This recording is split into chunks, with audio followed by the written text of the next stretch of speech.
Good evening বন্ধুরা, সবাই কেমন আছো? আশা করি সবাই ভালো আছো, সুস্থ আছো, আর আমিও ভালো আছি।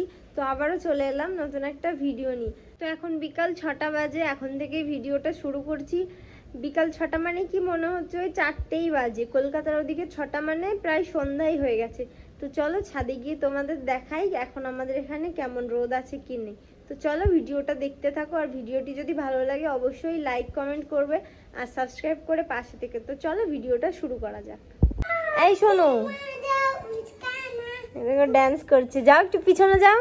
আজ কি রাত? এই দে এই দে, এইদিকে ফিরো, এইদিকে ফেরো, এদিকে ফিরে নাচতে হয়। হ্যাঁ এখন ডান্স করো। আজ কি রাত একটা নতুন গান বেরিয়েছে না, মানে কিছুদিন আগে, ওই সেই আজ কি রাত।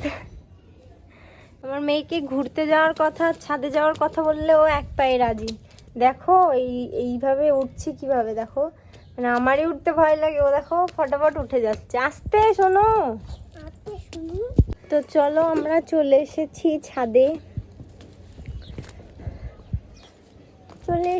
ছাদে, দেখি এই দেখো আমাদের এখানে 6টা বাজে,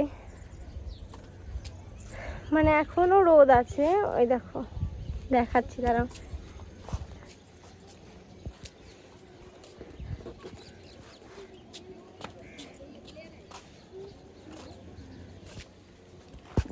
প্রচণ্ড রোদ, মানে যেটুকু ভেবেছিলাম তার থেকেও বেশি রোদ। দেখো আমার মুখে রোদ পড়ছে। আর কলকাতায় তো মনে হয় পুরো সন্ধ্যায় হয়ে গেছে। গরমও পড়েছে খুব আমাদের এখানে। দেখো রোদ পড়ছে, মেয়েটা একা একা উঠছে। বর্ডার ক্রস করবে তুমি? এই দেখো বসে গেছি। এই ছাদটাও নোংরা হয়ে গেছে, কি করব, বৃষ্টি, এত বৃষ্টি পড়ছে কিছুই করতে পারছি না। পুরো জঙ্গল হয়ে গেছে এই বাড়িটা।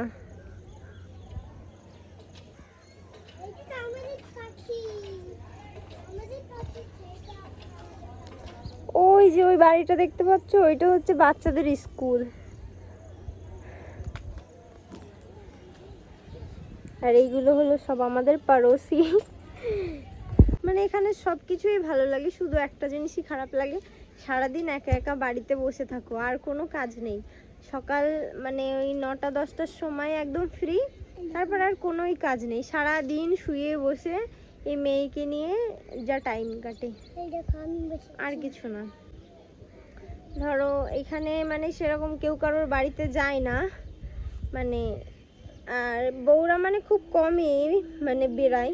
আবার কি এখানের মানে যেমন আমাদের কলকাতাতে মানে লোকেরা কাজ করতে যায়, সেরকম না, এখানটায় বউরাই কাজ করতে যায়।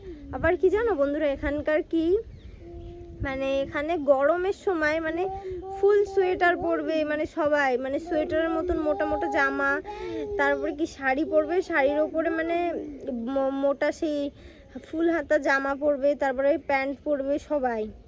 আর বাচ্চাদেরও তো এরকম করে রাখে, মানে বাচ্চাদেরও ফুল জামা প্যান্ট পরাবে। আমার মেয়েকে পরাই না বলে বলে যে ওকে পরাও না কেন, কি হয় বলে লু লেগে যায়, লু। এই সূর্যের আলো, এখানকার সূর্যের আলো অতটা ভালো না। তো একে দেখো ছোট ছোট জামা প্যান্ট পরাই, তাই বললে যে এইরকম পরাও কেন, এর শরীর খারাপ করবে। আমি বলি কিচ্ছু হবে না ওইসব, আমার মেয়ের অভ্যাস আছে। গরম লাগছে, ও মাই গড, প্রচন্ড গরম লাগছে, আর বসতে পারছি না। মানে এই দেখো দেখলেই বুঝতে পারবে, রোদও পড়ছে আমার মুখে।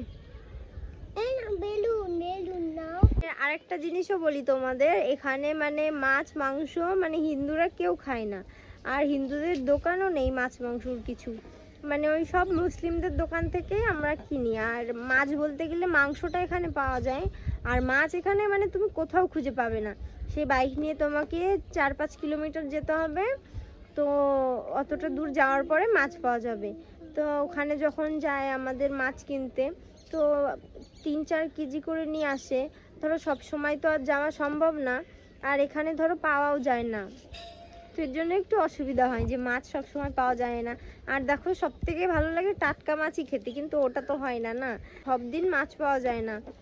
তোমার কিছু কিছু দিন এরকম শনি মঙ্গলবারে মাছ পাওয়া যায় না, তারপরে কি কোনো একটা পুজো অনুষ্ঠান হলেও মাছ পাওয়া যায় না, মানে মাছ মাংস কিচ্ছু পাওয়া যাবে না এখানে। মানে হিন্দুরা খুব মানে এইসব, আবার কি এখানে পেঁয়াজ রসুন খেয়ে এরা আবার পুজো দিতে যায়, কিন্তু আমরা কিন্তু তা করি না। আমাদের ওখানে কলকাতায় সবাই মনে করে, মানে সবাই আমরা মানি যে পেঁয়াজ রসুন হচ্ছে একটা আমিষ জিনিস, তো এখানে কিন্তু তা না, এখানে পেঁয়াজ রসুন খেয়েই পুজো দিতে যায়, এটাই হচ্ছে। তো নিচেই চলে এসেছি, আসার পর মেয়ের খিদে পেয়েছে, ওর জন্য একটু দুধ গরম করছি, ওকে খাওয়াবো। যা এখন হলুদটা নিয়ে আসো যাও। তো হলুদ বললাম, তোমরা আবার ভেবো না যে এটা রান্নার হলুদ, এটা হচ্ছে খাওয়ার হলুদ। এখানে অবশ্যই কোনো নাম লেখা নেই, এটা আমাদের মেডিকেল থেকে দিয়েছে, যে মেডিকেলে এর পাপা কাজ করে, ওখানে প্রত্যেক মাসে মাসে আমাদের কিছু না কিছু দেয়। আমি ঢালছি, তুমি অনেক ঢেলে ফেলবে, তো এটাই দুধের সঙ্গে এটাই খাওয়াই, বেশি না একদম অল্প। না না না না, তাই বেশি হয়ে গেছে, তুই সবসময় বেশি করিস। চাউনি আছে দাদা, আগে দেখো গরম আছে নাকি, খেয়ে দেখো। আমি খাইয়ে দিচ্ছি, তুমি খেতে পারবে না মাম্মা? আমাকে গরম দাও, গরম ঠান্ডা করে দাও। গরম আমি খাইয়ে দিচ্ছি, তাতে হবে না, একা একা খাবে।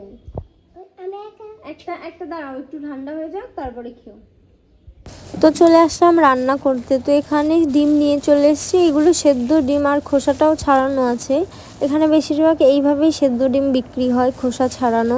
তো একদিকে ভালোই হয়, অনেক সুবিধাও হয়, আবার বাড়ি এসে আবার সেদ্ধ করব, আবার খোসা ছাড়াবো, এর থেকে ভালো সেদ্ধ ডিমই কিনে আনা, তাই না?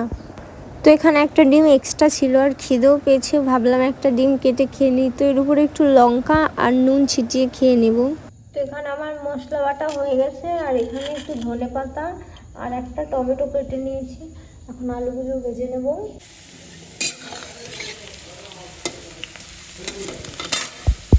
তো আজকে বিরিয়ানির চাল দিয়ে ডিমের ঝোল খাবো, কারণ অনেক দিনই বাড়ি ছিল, যদি খারাপ হয়ে যায় সেজন্য ভাবলাম এটাই রান্না করি।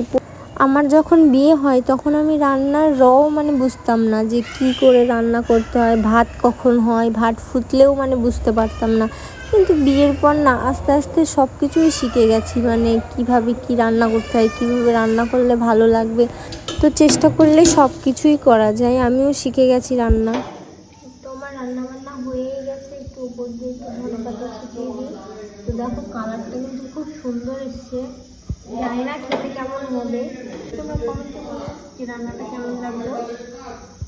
রান্না বান্না হয়ে গেছে, এখন একটু রেস্ট করছি, এখন যাব খেতে। প্রচন্ড গরম লাগছে। তো চলো খাওয়া দাওয়া করে আসি, 10টা বাজে, আবার পরে কথা হচ্ছে। তো খেতে বসে গেছি। তো বন্ধুরা এত সুন্দর হয়েছিল তরকারিটা, সবাই বলছিল যে দারুণ হয়েছে, আর দেখো কালারটাও কিন্তু দারুণ এসছে, মানে খেতেও খুব সুন্দর হয়েছিল। তো চলো অনেক রাতই হয়ে গেছে, খাওয়া দাওয়া করে নিই। তো বন্ধুরা ভিডিওটি যদি ভালো লাগে অবশ্যই লাইক করবে আর সাবস্ক্রাইব করে পাশে থেকো। দেখা হচ্ছে নেক্সট ভিডিওতে, বাই বাই।